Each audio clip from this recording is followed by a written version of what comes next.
Българските доброволци вече познават и използват и международни платформи, участват в международни инициативи, международни програми и допринасят за това солидарността да бъде отвъд граници на една или повече държави.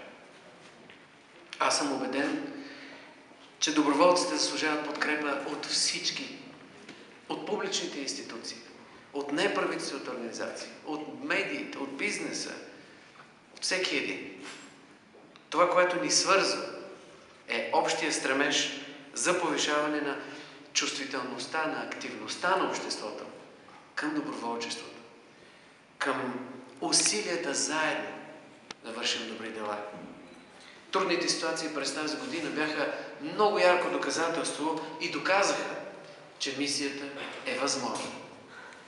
Вярвам, че ние българите носим съпричастността и духовната щедрост в себе си, а доброто е заложено в нас. Понякога са нужни повече усилия, понякога е нужно малко повече време, но когато зрънцето воля поникне, когато покълне, чудесата започват да се случват.